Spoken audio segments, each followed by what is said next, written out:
The Business School by Robert T. Kiyosaki. Bab ke-9 bagian kedua. Nilai ke-7, tidak bekerja untuk uang. Kecerdasan emosional sangatlah penting untuk kecerdasan keuangan. Bab ini dimulai dengan cerita tentang wawancara radio saya.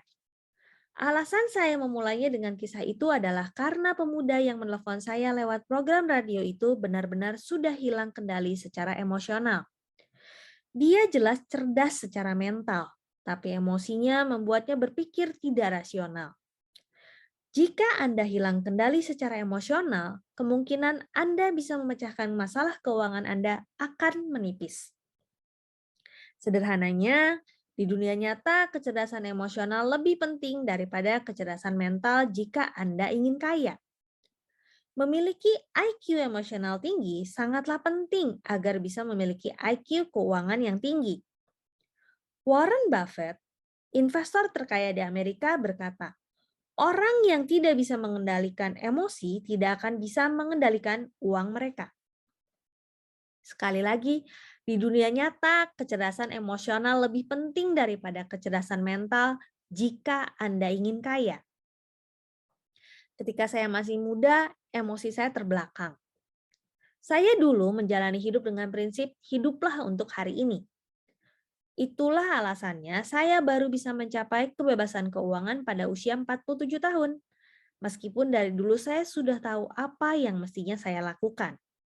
Setiap kali saya berulah atau mulai lepas kendali, entah ingin cepat kaya atau ingin menyerah karena frustrasi, ayah kaya sering berkata, kembalilah setelah kau dewasa. Setelah itu baru kau akan kuajari lagi untuk jadi kaya. Apakah Anda ingin meningkatkan IQ emosional Anda? Berdasarkan pengalaman saya, begitu IQ emosional saya meningkat, hidup saya pun menjadi lebih baik. Sebagai mantan marinir, saya tidak hanya impulsif. Temperamen saya juga kasar dan mudah panas. Saat saya kembali dari Vietnam, ayah kaya berkata, temperamen mudah panas dan reaksimu yang cepat terpicu mungkin membuatmu bisa bertahan hidup di Vietnam. Tapi emosi-emosi itu akan membunuhmu di dunia bisnis. Ayah kaya sangat menyarankan saya meningkatkan IQ emosional agar IQ keuangan saya juga meningkat. Setelah saya semakin mampu mengendalikan emosi, rumah tangga saya membaik. Keterampilan bisnis saya meningkat, dan begitu juga keterampilan investasi saya. Bahkan kesehatan pun ikut meningkat semata karena saya belajar bersabar. Meskipun kadang saya mesti berjuang keras untuk bisa mengendalikan emosi saya. Langkah pertama untuk meningkatkan kecerdasan emosional adalah mengakui bahwa saya memang perlu melakukannya. Kalau Anda seperti saya dan butuh kematangan emosional yang lebih baik, bisnis pemasaran jaringan mungkin bisa menjadi tempat berlatih terbaik bagi Anda. Bagi saya, salah satu keuntungan terbaik bisnis pemasaran jaringan adalah kesempatan mengembangkan IQ emosional lewat bisnis itu. IQ emosional Anda akan bertambah setiap kali Anda harus berurusan dengan orang-orang yang berhenti di tengah jalan atau orang-orang yang berbohong, dan setiap kali Anda mengatasi ketakutan, kekecewaan, rasa frustrasi, serta ketidaksabaran Anda sendiri, Anda akan menjadi orang yang lebih baik.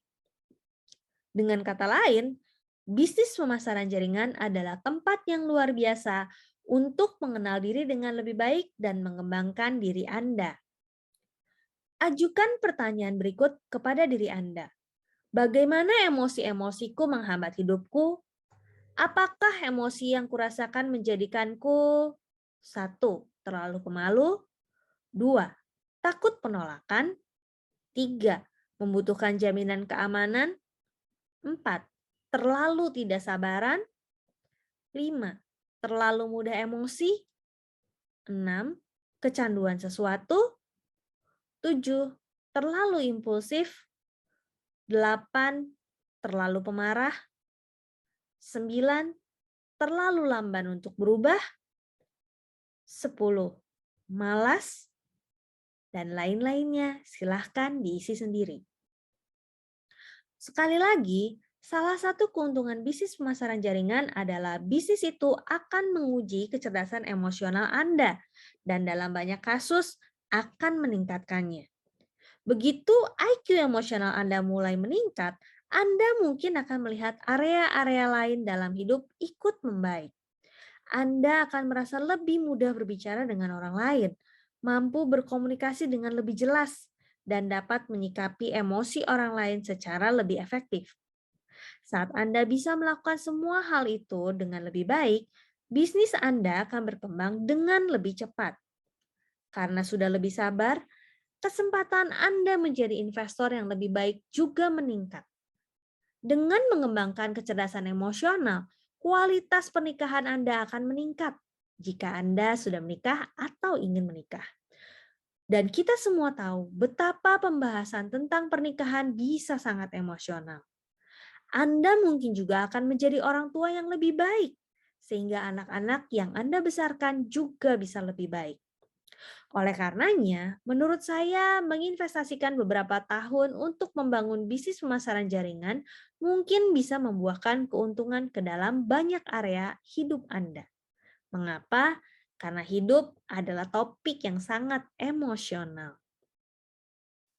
Pernikahan yang lebih baik. Bagi saya dan Kim, rencana kami untuk mengajar kebebasan keuangan berguna bagi pernikahan kami.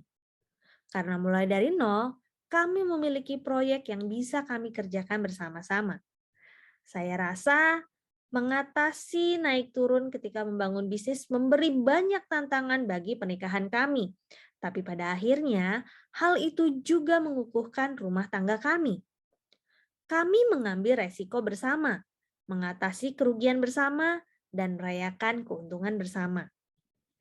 Seperti saya singgung sebelumnya, rencana kami sederhana. Pada tahun 85, saya dan Kim mulai membangun bisnis dari nol. Pada tahun 91, kami berinvestasi di real estate untuk pertama kali. Hanya setelah bisnis kami mulai menghasilkan banyak uang. Pada tahun 94, kami menjual bisnis kami, membeli lebih banyak real estate, dan pensiun setelah mencapai kebebasan keuangan seumur hidup. Itu rencana sederhana dan itu membuat hidup kami lebih sederhana dan bahagia. Kebanyakan dari kita tahu, uang adalah topik perdebatan utama dalam pernikahan. Sekarang, pernikahan kami menjadi lebih baik bukan sekedar karena kami mempunyai uang, tapi karena kami pernah membangun bisnis bersama. Bukannya menjauh, hubungan kami semakin dekat seiring kematangan emosional kami bertambah. Saya mendengar banyak orang berkata, "Oh, saya tak akan tahan bekerja bersama suami saya. Saya tidak kuat berada bersamanya sesering itu." Jujur, saya bisa berkata saya tak akan sesukses sekarang tanpa Kim. Dan kami tak akan memiliki pernikahan yang sehebat sekarang kalau saja kami bekerja terpisah di dua perusahaan berbeda. Kalau kami bekerja berjauhan, ikatan kami akan semakin renggang. Membangun bisnis dan berinvestasi bersama membuat pernikahan kami semakin kuat karena kami jadi memiliki banyak waktu untuk meluruskan perbedaan. Hubungan kami pun semakin dekat. Kami mengenal satu sama lain dengan lebih baik dan semakin saling menghormati.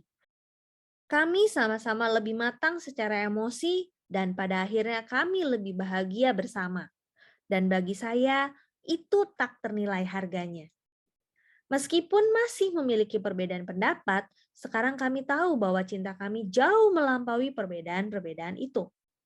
Pernikahan yang bahagia jelas dipengaruhi oleh kecerdasan emosional, bukan nilai yang bagus di sekolah atau pekerjaan bagus yang bergaji tinggi. Alasan banyak pemasar jaringan yang sukses gagal. Selama bertahun-tahun, saya pernah bertemu dengan beberapa pemasar jaringan sukses yang berhasil membangun kekayaan besar lewat bisnis mereka. Saya juga pernah bertemu dengan beberapa pemasar jaringan yang membangun bisnis besar lalu kehilangan segalanya. Bagaimana bisa? Lagi-lagi jawabannya ditemukan dalam kecerdasan emosional. Contoh pemasar jaringan sukses yang gagal adalah seorang pria bernama Ray. Ray tinggal di California Selatan. Dia bekerja di jaringan toko makanan kesehatan begitu lulus kuliah dan langsung ditunjuk menjadi manajer toko. Ray yang memiliki gelar di bidang biokimia sangat tertarik dengan bidang kesehatan. Suatu hari, seorang pelanggan datang ke toko dan menunjukkan lini produk kesehatan baru kepada Ray. Ray mencobanya dan produk itu bagus. Ray langsung mendatangi bosnya dan bertanya apakah toko mereka bisa mulai menjual produk itu. Bosnya berkata tidak.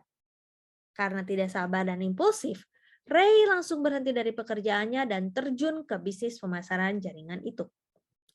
Selama 3 tahun, Ray mempelajari bisnis tersebut.